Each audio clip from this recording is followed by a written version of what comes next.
Necrophilia. Hello. Hi. Yeah, we were just talking about that. Necrophilia, guys. I've just gotten the word. This is completely unrelated, okay?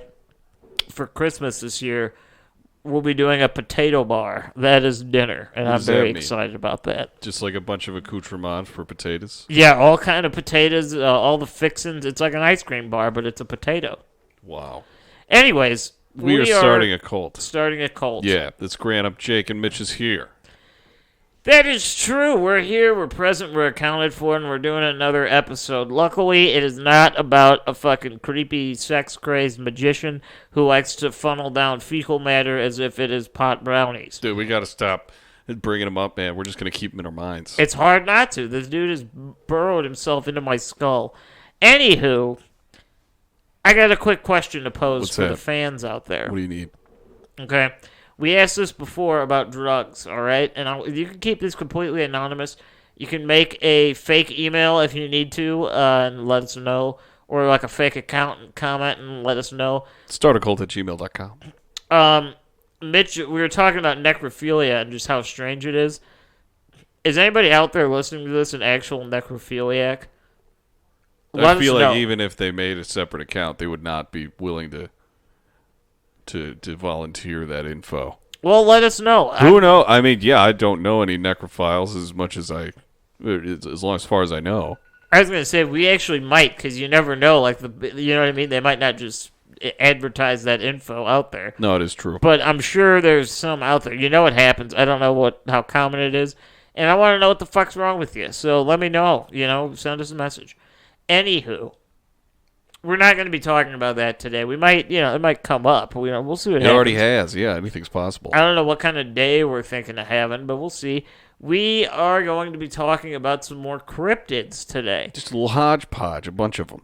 Yeah. But you got a little deep dive, don't you? I wouldn't even call it that. It's more of like I'm in up to like the knee. I got my feet in, like I'm dangling, I'm kind of kicking around. That's commitment, yeah. It's not like a full-on dive. Like I didn't read any books. It's not like in your nose or anything. Yeah. But I will say, I went a little bit more than just like attributes. It's interesting because I have not really done the research myself either, so it was kind of fun to do that.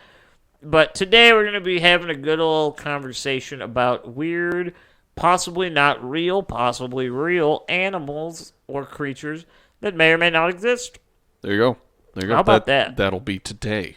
And I want to start this episode by saying, I hope you're prepared, because we'll be talking about things that I'm assuming you might not know, or you might not at least be super well informed on.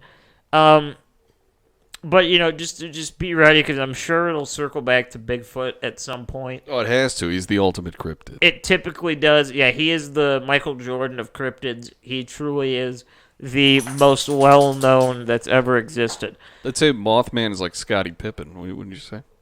I think that's a fair guess. Like, he's up there. Yeah, let's just assign cryptids to sports players. Okay.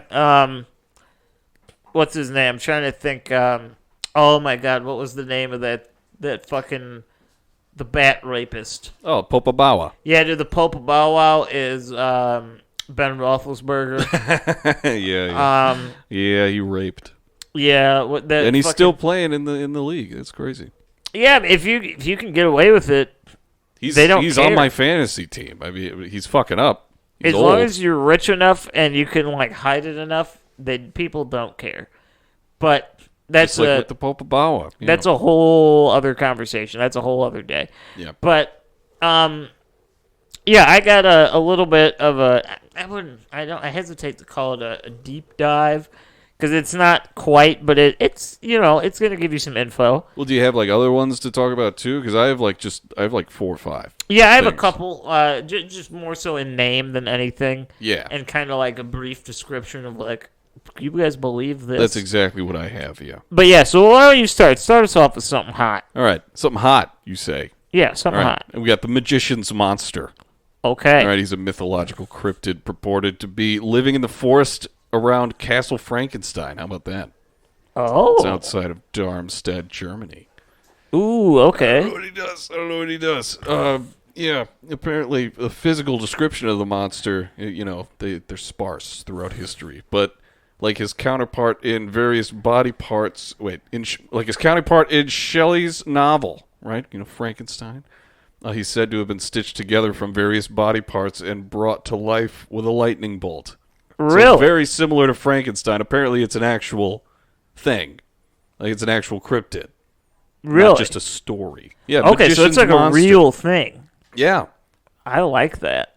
Yeah. Apparently there was like a historical alchemist who did experiments in the castle named Johann Conrad Dippel.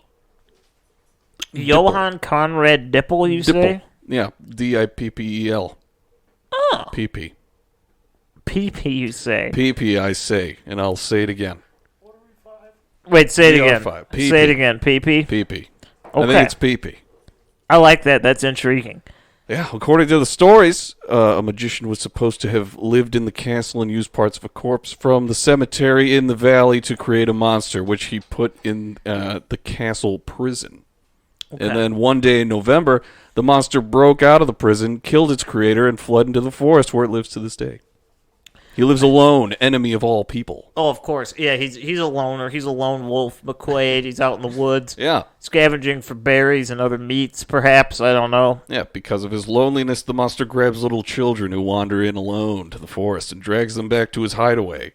There he plays with them until he becomes bored, and then he dips the unfortunate children into boiling water and then eats them. Wait, how does he boil water?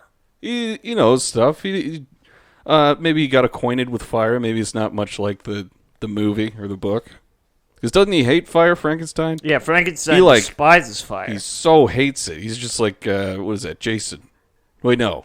Jason's Freddy. water. Freddy. He's like Freddy. But no, I guess he gets boiling water and he just dips them in like some sort of fine like Asian cuisine. He just kind of gives him a good dunking, and then that's that. Just a little spurts. Yeah, you just want enough to change the color on the outside, just so got the raw, chewy middle, So does he eat them? Yeah. Okay. Yeah. That was my assumption. But that's after he plays with them, but then he gets bored, and then he eats them. I was under that assumption just based on the cooking aspect, but okay, I kind of get that. It could be like a form of like, I don't know, like preserving the body in a way.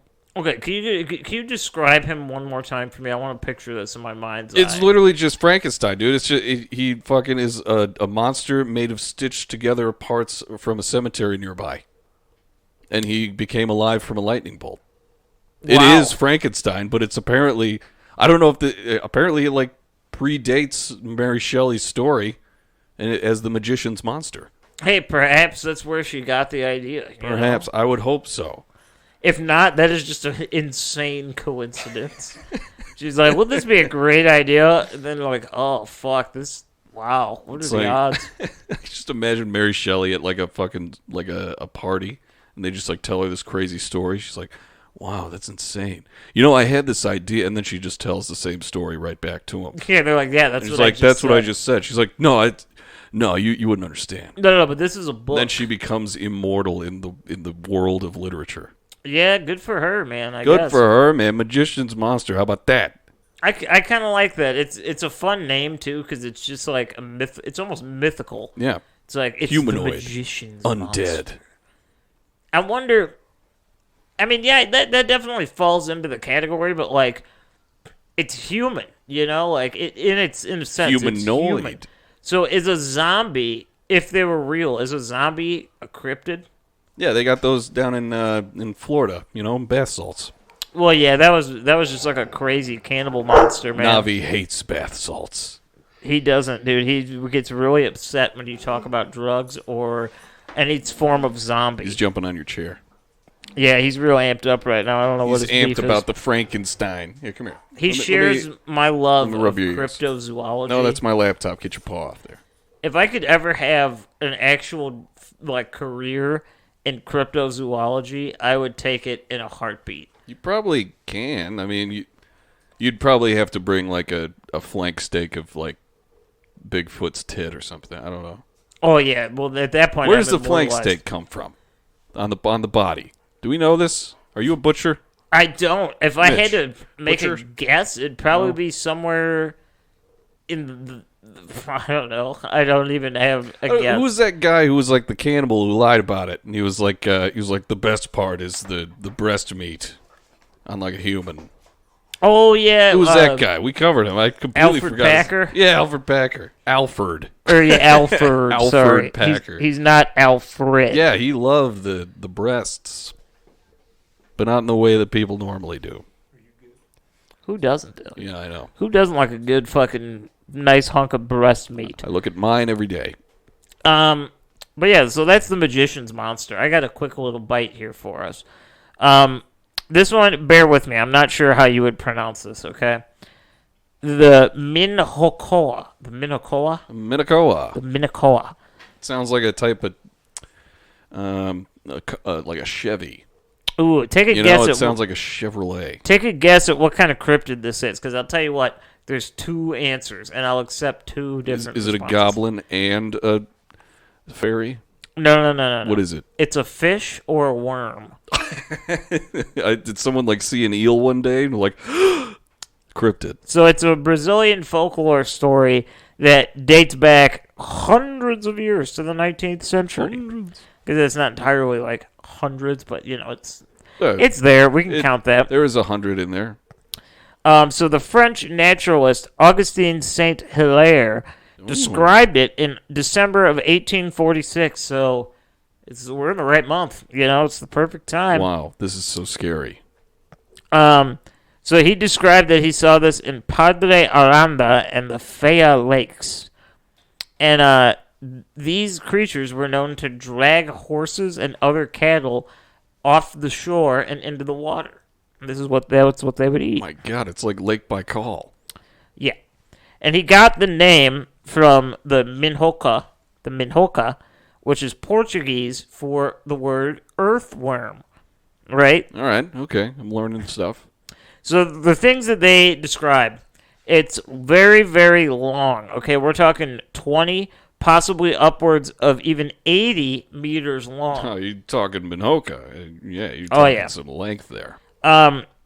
So here's the deal. Are you guys ready? You guys ready for this? It's kind of gross. Yeah. They have a visible mouth, and it doesn't typically rise to the surface of the water. And how it catches its prey. Okay, let me paint a picture. Yeah. So you're going across the water, like shallow water, with a horse. It would grab the horse by the belly and pull it under, as opposed to like the neck. Ooh. Like disembowel it? Mm-hmm. Dude, you know what I learned recently? Is the word eviscerate means to like disembowel. Well, yeah. Isn't that weird? I didn't know that.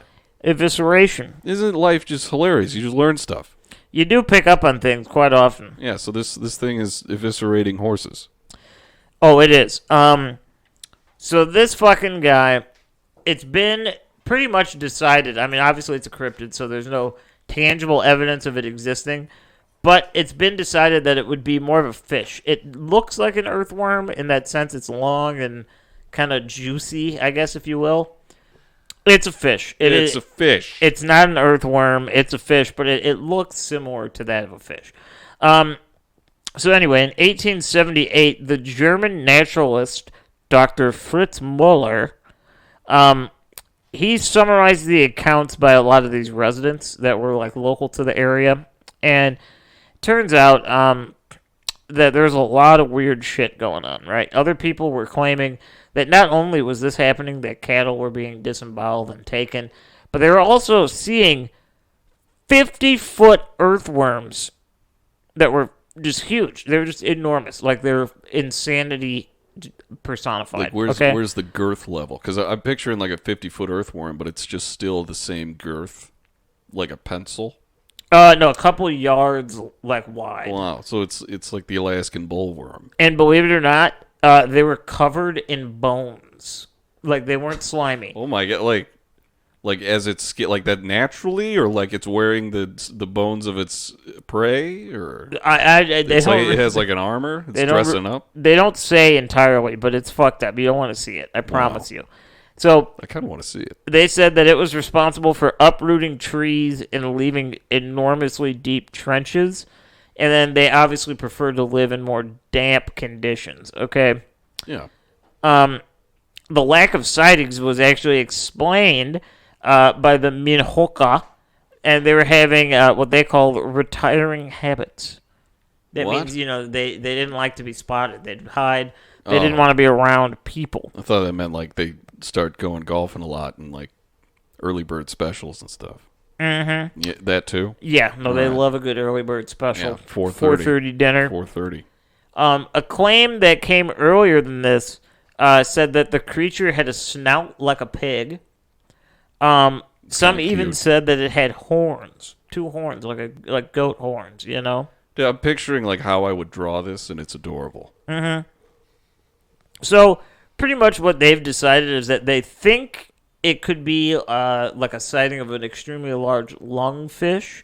For those of you that don't know what that is, it looks fucking crazy. Dude, I was just at the aquarium and I saw some lungfish, and I didn't want to see them anymore. Dude, they're wicked looking. That's exactly what I thought. It They're was like, very strange. no more of that. They're very thick and girthy and weird. They got lungs or something. I don't know what it is with them. Can they breathe above water? Is that their whole thing? Lungfish? I don't believe so. What the fuck? Why is it called a lungfish? Yeah, that I don't know.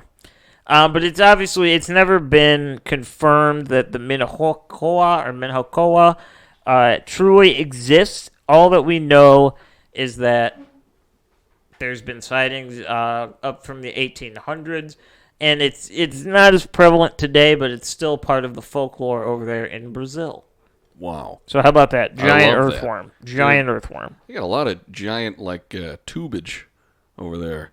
I am in, the like, South tube. America. Remember that episode we were talking about the snakes? And you were like, they're fucking 70 miles long. And then we corrected. I think it was still pretty crazy. It was like a football field or some shit. Yeah, it's still big. It's just not what I wanted. Yeah. No, yeah, good for them. Yeah, I like things that are like extremely large because it's like, oh fuck, what do you do with this guy? Yeah, it's like, where do you put him? You want large, dude. How about the ahul?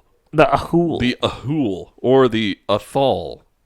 The- I don't know. Okay. It's a winged cryptid. Some portrayed the creature as a giant bat, while others claim it's a flying primate. Look at this thing. Look at a picture of that guy. Holy shit! It's a fucking just an angry monkey with wings. Dude, that is the Pope of Bow Wow I'll post a reincarnated. picture of it. But yeah, the description. It's said to live in the deepest parts of the jungles in Java and can be found across most of Indonesia. So it's an Indonesian flying primate Okay. with red eyes. It kind of looks like just the Asian version of Mothman. Honestly, from this picture, I don't can know. see that a little You know bit. what I mean? Let me see it again. Let me pull up the ahul. Look at this guy. Let me look at him one more time. Look at him. Stare into his eyes.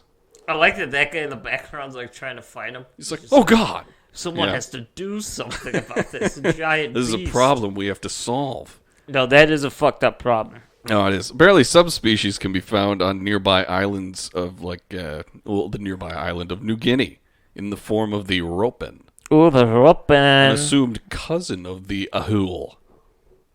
The assumed cousin. But apparently, it has like a longer snout and larger wings and a long, thin crest. I don't know. The ahul, though, has a distinct face that has features of both chimpanzees and bats. Large dark eyes, red skinned wings, large claws on its forearms, and is covered in gray fur. Okay. It has a wingspan of 18 to 28 feet. Holy shit, dude, that's big. It's fucking crazy. That's like one of those like California condors. They have like the crazy wingspan. Yeah. It's like Yeah. the size of a school bus. It's like, Jesus I don't want to Christ. see that thing. Yeah. Well, and it's 3 to 4.5 times the size of the largest bat known to man. Wow. The flying fox is what is- apparently the largest bat known to man. I'm looking that up. The flying fox. I want to know Flying what that's fox. all about. I'm gonna find out the This details. is crazy monkey bat. The The more I monkey look bat, at I it, like. the more I'm disturbed. I like it, but I'm not interested because it's scary. It's scary. It is scary, dude. Apparently, there were some sightings too. In 1925, naturalist Dr. Ernst Bartels, son of a noted ornithologist, E.M.G. Bartels, he was exploring a waterfall on the slopes of the Salek, maybe like Tom Selleck, but it's A. Oh yeah, the Tom Salek Selleck's pool. Mountains. Yeah. It was in Tom Selleck's backyard. Yeah, where he's watering his lawn during a drought. Yeah, so those mountains. When a giant unknown bat, the Ahul, flew directly over his head. And that's really the end of the encounter. Apparently in 1927, like 2 years later, around 11:30 p.m., the same guy encountered the Ahul again. And Bartels was laying in bed inside his thatched house close to, I'm not going to pronounce this. Yeah, give it a go. Give it a go. It's Tjidjenkol River. It's Tjidjenkol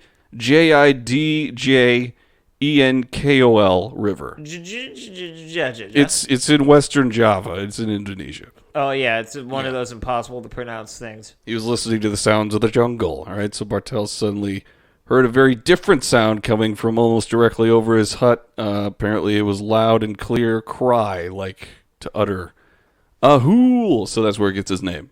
That's what it sounds like. That's kind of they named it after the sound it makes. I like that. Badass. Ahul. That's sick.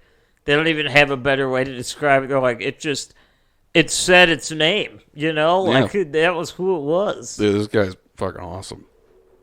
I'm curious. I wonder, is there a possibility that this was just like a giant bat, and he was just like confused? Like 3 to 4 times bigger than the largest one known to man. Hey, maybe, and it looks like a gorilla. Maybe it was like a thunderbird or some weird shit. Why is every fucking cryptid that flies everyone's just like, yeah, it's probably a thunderbird? It's like, how many thunderbirds are everywhere in the world? I think why is I think that's like one of the more digestible cryptids. It's like, it's just a massive bird. Yeah, that could be real. It just makes you think of like late 70s rock. That's all it is. You're like, dude, is that fucking Thunderstruck by AC/DC? It's like, oh wait, I meant makes me think of like the sickest Camaro on the block. Oh, dude, you know? A nice fucking lime green Cadillac, dude. It's fucking sick. Spoiler. I got a spoiler on the back. Oh yeah, nice fucking spoiler, rimmed out spoiler. No, it's not a Thunderbird. It's not a Thunderbird. It's a Flying Gorilla Grand. Okay, so it's huge. The aerodynamic power, I guess, that it would take to just let that thing fly is truly astonishing. The fact that a gorilla with a wingspan of 22 to something feet, was it 22 feet, or did I make that up? Yeah, let's see. What was it? Yeah. Here, wait a minute. God, fuck, I lost it. It was a crazy number. It was 18 enormous. to 28 feet, or 6 to 9 meters. Okay, so it's big as fuck is really the bottom line here. That's what we're getting at. Did you pull up a picture of the flying fox? I did. It just looked like a fat bat. Yeah, well, it's 3 to 4.5 times bigger than that. And it's a monkey. What, the flying fox or the the Ahul? No, yeah, it's like Ahul. The Ahul. The Java Ahul. That thing is cool. I wonder, is there any like update on when the most recent sighting of that would have been? On this site that I'm looking at right now, cryptidsfandom.com, it says 1927. Okay. At 11:30, no date past that. It's just in this year at 11:30 p.m. You know what's funny, though, is I find that almost more intriguing because it's like, even if it's not necessarily a cryptid, dude, my chair has a mind of its own right now. It's Is it beeping up on its own? I didn't even touch it. Are you touching it? I didn't even touch the button. Oh, he is, in fact, touching it. How weird. Okay. But anyhow, it's weird that when cryptids have sightings, forever, for hundreds of years, it's like, okay, so you mean to tell me that there's like a weird creature out there that just keeps replicating itself or somehow it has immortal powers and we haven't seen it?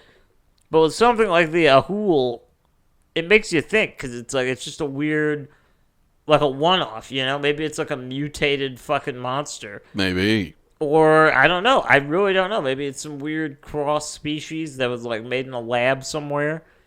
And, that's why we haven't seen it in 100 years, because there's only the one. Yeah, maybe it came from Frankenstein's castle again. Yeah, maybe they made it. He started, sewing together pieces of animals from zoos. I don't pretend to know the secrets of that, but I will tell you this. I'm interested in the Ahul, and I bet you, I would bet dollars and donuts that thing existed at one point in time. A flying monkey. Oh, definitely. Well, there is Aren't there flying monkeys? I mean, yeah, Maybe but not with bat wings. I but, was going to say, I don't think they actually have, like, wings, you know? No, well, they have like little flaps under their arms. They can jump from trees, and sail on over to other ones. Yeah, like flying squirrels and shit. They're like the size of a Coke bottle. Yeah, I guess that's a fair criticism there. But this one's crazy. It's huge. I like the Ahul. He's fun. Yeah, the Ahul's great. What about you? So I'm going to move into something very similar. This one it's very hard because it's another one of these like one-off little things, and it's very localized. It's called the Bukit Timah Monkey Man. Okay? Wow. Okay. The Monkey Man. Bukit Timah? Bukit Timah. I don't know if that's like a place or not. It's in Singapore. Oh, yeah, it's in the Bukit Timah region of Singapore. Okay. All right. And for the purposes of this, I'm just going to call it the BTM because I don't want to keep repeating that. Or maybe I'll just call it the Monkey Man, you know? You'll know what I mean. Yeah. Anyways, it's weird because this is a monkey. It's like a weird monkey-man hybrid, okay? But it's not quite a Bigfoot. It doesn't have the qualities of a Bigfoot. It's smaller in size. It's about 3 to 6 feet tall, give or take. That's a big range. Well, yeah, it's more human in that aspect, Okay. you know? All right, yeah. So the sightings are, like, incredibly rare. The majority of them just come from the local folklore, but there are actually some from Japanese soldiers during World War II.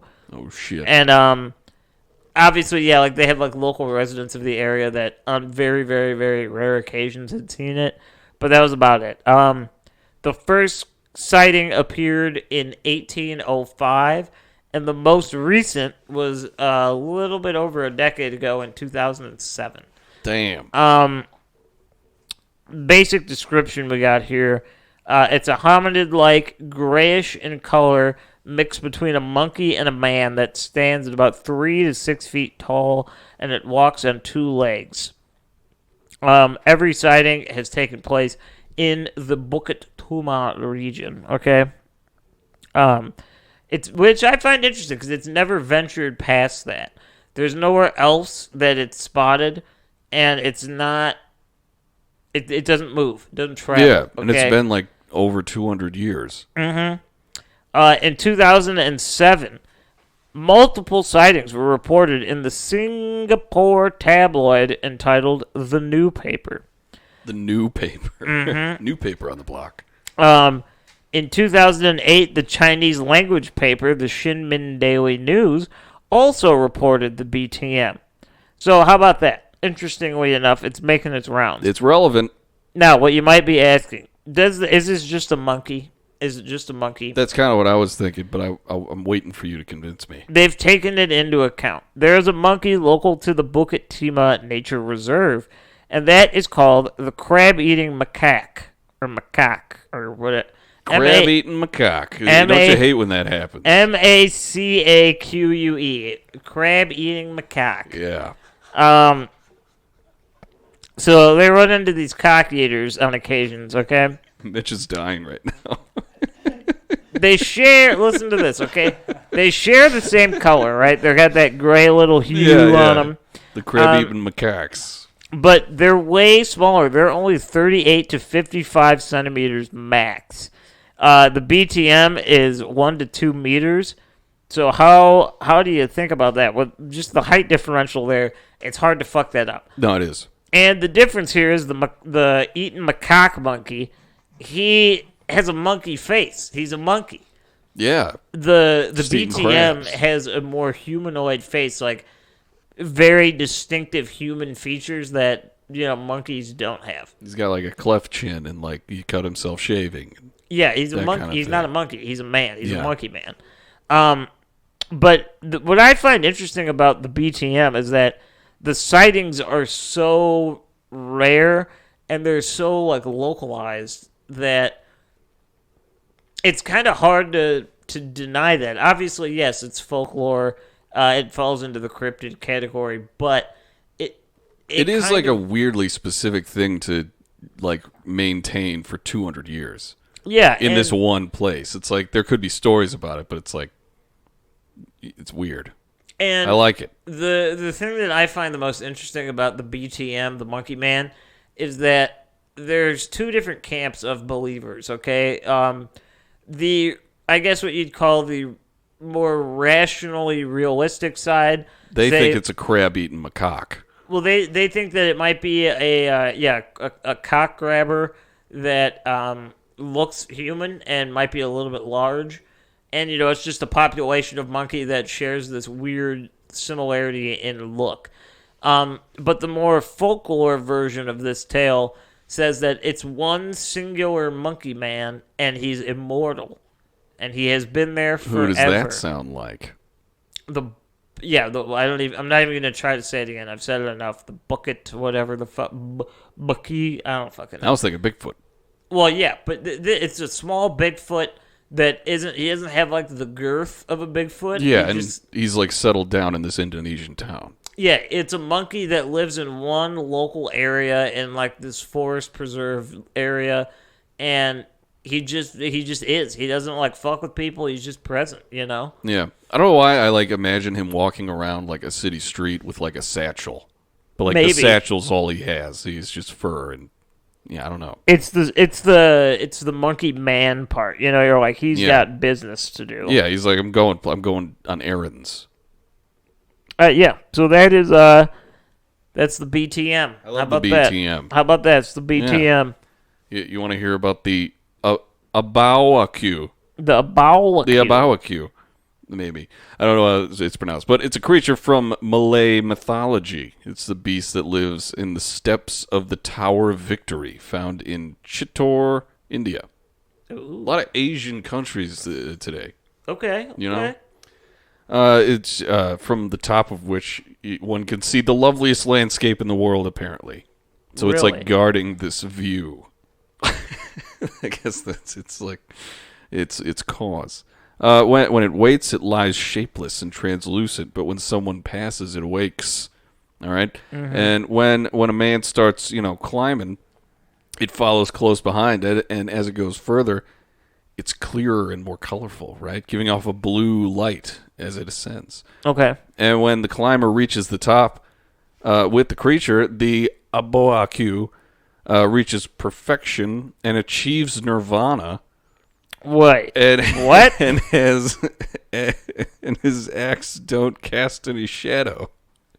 Most times the man cannot reach the top, and the creature, the creature can't do the perfection. So I guess it's a journey you take with this creature. Let me just show you a rendition of what this looks like. It looks like a Pokemon. Yes. It looks exactly like a Pokemon with like limbs made of a mace. Yeah, and its head is a mace, and it has no feet. It's like Mewtwo, but like in a goth phase. It's crazy, but yeah, apparently that's the myth. I like that though. So that's the shortest of all, but yeah, it's like wow, there's enlightenment in this one. It's like a journey you take with it together. What's its deal? What's the deal with this guy? The origin, I guess, it's Malaysia mythology, right?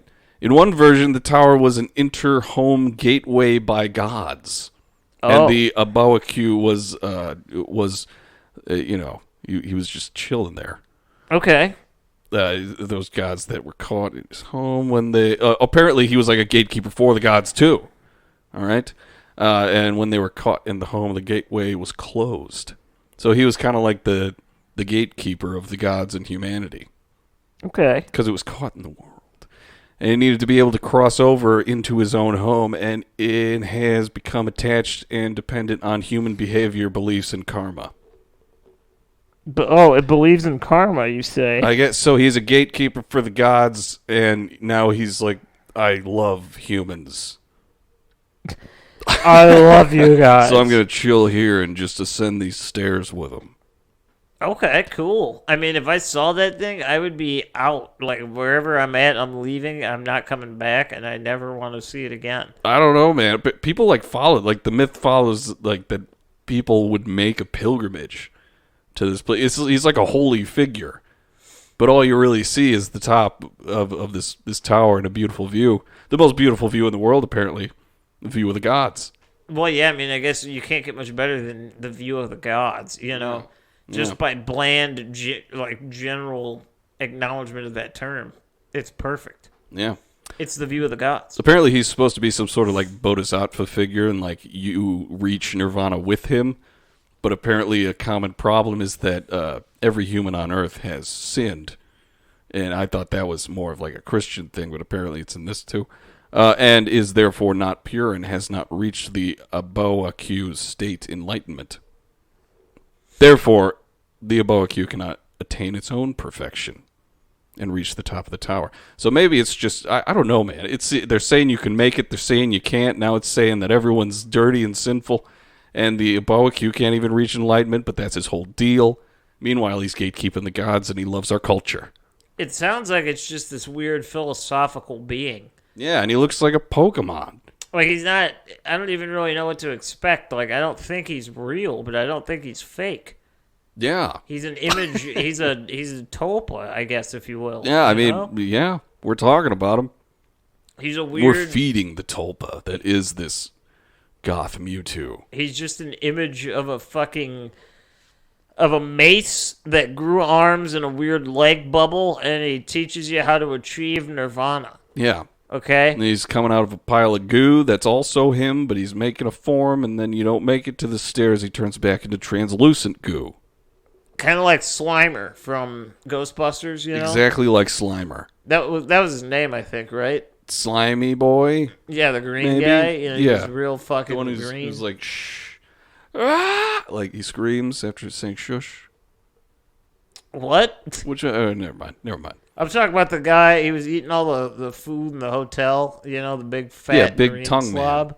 Tongue boy. Yeah.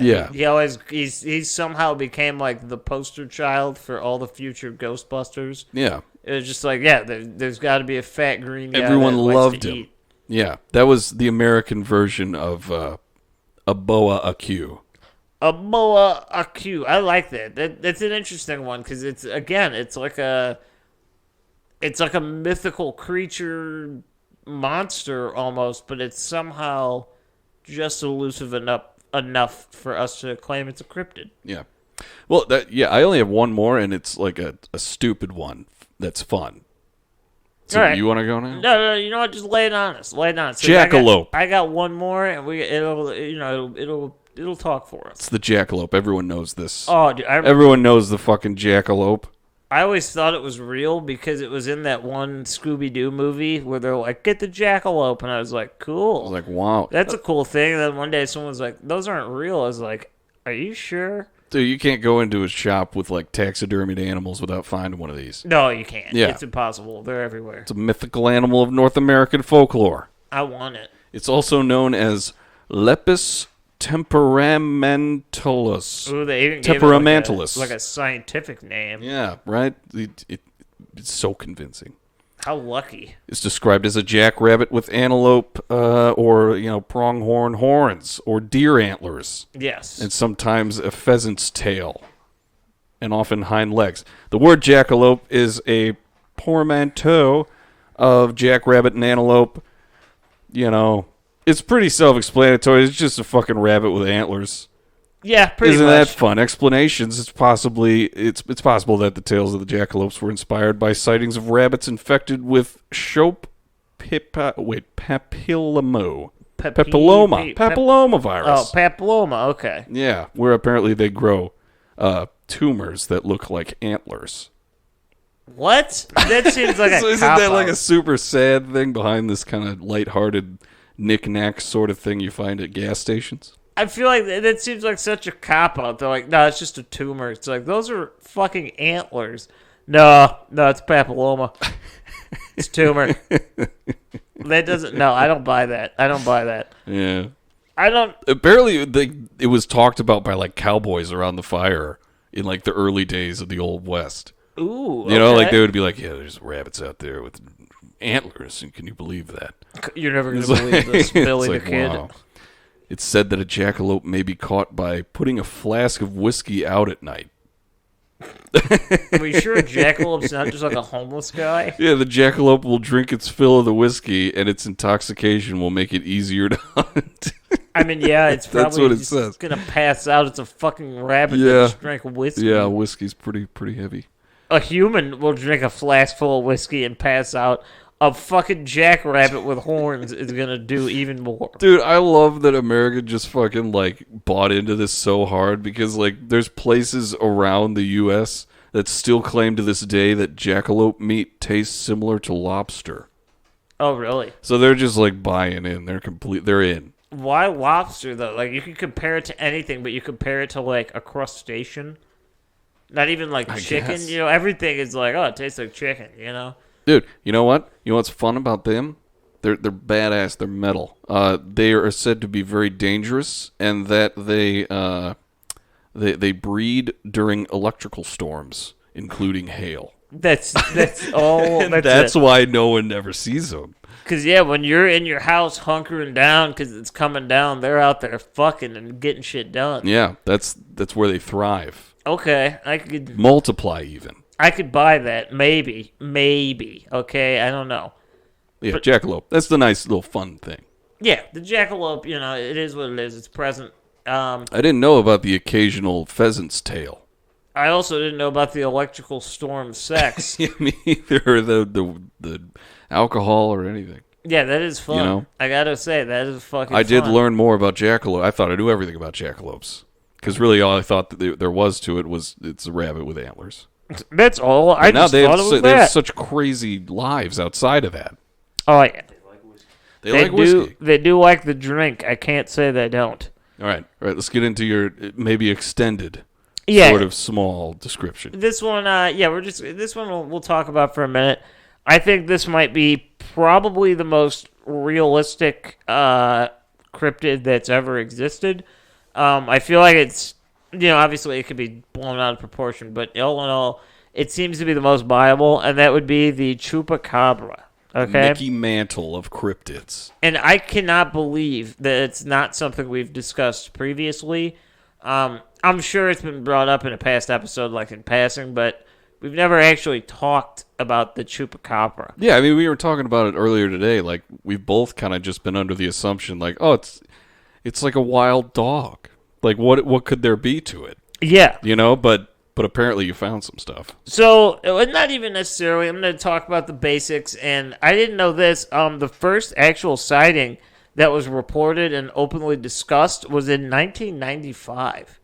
What? Yeah. I thought this went back like years. No, well, take it into account. This could have been a folklore thing, but the first time this was openly talked about in public and reported to somebody other than just their neighbor was in the year 1995. Oh, it's like, so do you think it's like a cultural thing, like with skinwalkers? Like, we don't talk about that. It could be. know? There's typically no, like, taboo on just, like, talking about it. It's not like, Voldemort or a fucking skinwalker. Yeah. It's yeah, like, Tom it's just Riddle. a chupacabra, okay? Yeah. Typically, it's a dog-like creature on very, very rare occasions, okay? It's described as almost alien-like with reptilian/lizard-like skin. Oh. There's a lot of different things, but the sightings had kind of been circulating since the 1970s, and since then, since the 70s, so we're looking at about 51 years, give or take, it has gone from all the way from, like, the southwest part of North America, Mexico area. It's gone across the ocean to Russia, up the continent to Maine, and down into Chile. Okay, and even into the Philippines. Okay? There's a Russian chupacabra? Yes. So, the story takes us back to the year 1975. And this is what I was talking about, where it's like, it was around and, talked about, but it wasn't something that people outside of the area were familiar with, Yeah, it's like keep it close. Yeah, so Close to your heart. in the town of Mocha, what an interesting name, Mocha. We had Java earlier. We got Mocha now. Uh-huh. A series of livestock killings happened in the area, and they were attributed to the vampire of Mocha. Okay, nobody was like, whatever. It sounds like Count Chocula. Originally, like, the local authorities and townspeople thought that this was committed by a satanic cult, But then as more killings were reported around the island, and then like more farms started stepping up and saying like, you know, what the fuck? Animals are getting bled dry completely. I just imagine them as like the townspeople in the most recent Halloween movie. Yeah, Just like what the hell? We're sick of this. Evil dies tonight. But yeah, so this kept happening, and the one common trope, well, two tropes, the animals were drained of their blood, and they were left with a series of small circular incisions, okay? And they were all over the body, like the stomach, the neck, you know, wherever. It wasn't always in one spot. That was going to be my next question. So the first reported attack that was attributed to the chupacabra was in March of 1995, and this was when 8 sheep were discovered dead in Puerto Rico, each of them with 3 circular puncture wounds in the chest area, and they were all reportedly completely drained of their blood. 3? That's weird. A few months later, in August of 1995, an eyewitness named Madeline Tolentino reported seeing the creature in the Puerto Rican town of Canovanas, where as many as 150 farm animals and pets were reportedly killed in the year. Oh my god. That's like so many. Mm-hmm. So the chupacabra, for those of you that don't know, it literally translates to the goat sucker. In Spanish, Yeah. chupar means to suck, and cabras means goat. So it's to suck goats. That's what it means. It's the goat sucker. Yeah. A lot of playful names today. I like it. Yeah. So in 2011, there was a guy named Benjamin Radford, and he started and led a 5-year investigation into the chupacabra, and he documented it all in his book called Tracking the Chupacabra. Who was funding that? Himself, I assume. Badass. He concluded that the description given by the original eyewitness in Puerto Rico, Madeline Tolentino, was based on the creature Sill in the 1995 science fiction horror film Species. The alien creature Sill in the movie is nearly identical to the chupacabra that the eyewitness recounts, and that she said that she had seen the movie before her report. It was a creature that looked like a chupacabra with spines on its back and all. The resemblance to the chupacabra was really impressive, Tolentino reported. And this led him to believe, he's like, okay, so she saw this movie, and then she saw this animal, and she's like, that thing looked just like that in that movie. So this bitch might have been a little crazy. Just like, never mind the acid I took before I watched the movie. Uh-huh. Yeah. This led to the point of being that the most important chupacabra description and sighting cannot be trusted because of that. Okay? Okay. Now, with that being said, it's been throughout the years, I'm telling you, the years, this thing has been sighted all over, and it's pretty common. It's a dog-like creature. On very rare occasions, it looks and shares similarities to, like, reptiles. Dude, I didn't know that reptile thing, and, like, immediately when you said that, I just pictured, like, a Komodo dragon's torso with, like, dog legs. A little bit, yeah. Wouldn't that be cool? Yeah, it's like a small dog. It's like an big agile reptile. dinosaur dog. Yeah, that's a good way to put it. That's kind of like the middle blood. ground. Sucks goats. Interestingly enough, in late October of 2010 at the University of Michigan, biologist Barry O'Connor concluded that all chupacabra reports in the United States were simply able to be chalked up to coyotes infected with the parasite Sarcoptes scabiei. Are we sure it wasn't a thunderbird? Oh, we don't know that. No. I'm not writing that off yet. Oh, good lord. But keep in mind this, okay? So this Sarcoptes scabiei, or scabiei, or whatever, fucking this disease, these symptoms would explain most of the features of a chupacabra, because when you suffer from this disease and you're a coyote, you're left with very little fur, thickened skin, and a very strong odor that permeates from your body. Interesting. I always because that like I was saying earlier, like we always just thought it was kind of like a dog, but I always heard it was like a dog with mange. A little bit. And like it's just like a street dog, so it smells bad. And this, taking that into account, this further explains why they would eat livestock, because typically a wild dog or a coyote would hunt, like rabbits or maybe even a small deer, things like that. But if they're sick and infected, they would be weakened physically. So hunting is kind of not really an option, so it's easier to go for livestock where they're not going to fucking run. Perfect example. Obviously, the being drained of their blood entirely, it's never been fully corroborated. It's a story people like to share. It is an interesting thing that reappears in a lot of the stories we cover, especially like Skinwalker Ranch. Just like cored out assholes of cows, and then there's just no blood in them. And there's no blood around. Right. And then the Chupacabra's doing the same thing. Maybe it's a Skinwalker Ranch sort of interdimensional Bigfoot thing. Yeah. Who knows? And then people will say, they're like, well, how do you explain, the hole? And it's like, well, the only way a canine could ever attack would be with its mouth. So if it's trying to attack, it's going to bite. Yeah. Right? Yeah. Now, with that being said, this is just a little conversational piece on it. The Chupacabra can be a real thing. There's a lot of explanations that kind of go against that thought, and it leans more towards the side of make-believe or exaggeration. Well, how could it be a thing, though? Well, you never know. It could be a giant bird. It's a thunderbird. Oh, my God. Mm-hmm. That's always the answer. But yeah, that is, in a nutshell, that's the Chupacabra. It's been around, it'll stay around, and it just likes to kill. Pretty recent one, dude. Oh, yeah. That's pretty cool. By our standards today, that was very, very recent. I mean, I'm talking within our lifetime. Not many are not like... ours, but people around our age's lifetime. Yeah. I mean, not many, like, cryptids, like, gain popularity and maintain it, like you said, within our lifetimes. Like, Mothman, it's like, that's pretty crazy. That happened back in the 60s. But now it's in Chicago. I'm still worried about Chicago. What's going to happen? What's he warning us about? I don't go there because of that. You don't go there. I go there like twice a week. I don't go there simply because of that.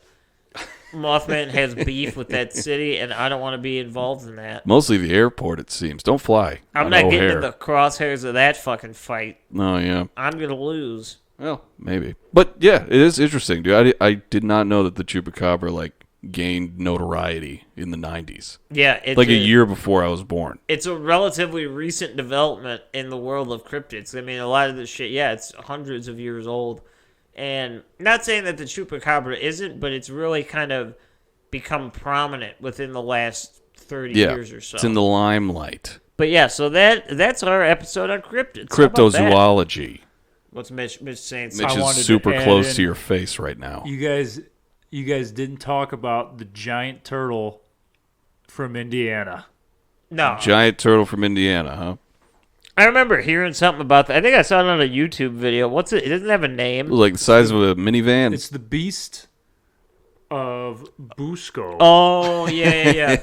Okay. That's like real, though. That's not even a cryptid, I don't think. Dude, they like found that thing. Yeah, that's like a real live turtle. That was like just a like thing. An anomaly. I remember reading about that, and it's interesting. It's just a massive snapping turtle, is it not? How big was it? Like, what? Compare it to something funny. Yeah, give me a good what's size. the size of it? Estimated at 500 pounds. Okay. Okay. All right. But like visually, like what's it like? Is it like a smart car? Like a 500-pound dinner plate? It's like a 500-pound animal. Yeah. It's like, wow. It's like a mini horse cow monster. Like what fraction of my minivan would it be? 2/3. 2/3. That's a big fucking turtle. I'm saying 2/3. That's my guess. God damn. Like this. Let's see. What's the image? That's like a drawing. There's a pterodactyl in that picture, Mitch. No, that's a swan. Are you sure? Yeah, that's a swan. I think it's a thunderbird. I don't think it's that big, but I respect. I can't. There's nothing for reference in that photo. It's just coming out of the water. It's a 500-pound turtle. It's a big turtle. I'm still impressed, but I just want a better picture. The Beast of Busco, baby. That's not a real picture. Well, go to that one on the magazine that says "Reader." That one, that's your scale right there. Let me see that. He's toppling buildings. Oh my God! Is he wearing headphones? Like Beats headphones? He's toppling buildings. This guy. That's his teeth. This guy means his business. teeth are on the side of his head. This guy means fucking business. All right. Well, yeah. I mean, we're gonna keep doing these like cryptid like hodgepodges, throughout whenever. Oh yeah. Because there's an endless supply of them. Oh, yeah, and they're You going know? to keep coming out eventually, you know? And, like, none of them warrant a full episode, but I love these episodes. No, they're fun, It's they're a fun insightful, little, whatever. and you get to explore the world around you. But with that being said, that's effectively our episode for the week. Yeah, watch out for the Yahoo! Watch out for all these motherfuckers. Yeah, the magician's guy. Just don't go up to anyone that looks like Frankenstein. No, yeah, you would avoid that guy anyway. Yeah. But we will be back next week with a hot new episode for you guys, as we always are. Steaming, it'll burn you. You will enjoy it just as you've enjoyed all of our episodes, haven't you? Because Skin grafts. you're nothing but episode whores, and your you just future. love this shit. Yeah. It's good, though. No. You know? Yeah, because we're starting a cult, and you're Grant, and I'm Jake, and Mitch was here. Yes, we And are. you can follow us on all the shit. It's on Facebook, Instagram, and Twitter, and then we have YouTube. And there's Patreon. It's down below. There's a link there. We have extra episodes up there, and we'll give you a shirt. Just go down there, become an elite member of the cult, and we're on. Email us about the necrophilia thing, I guess, if you want.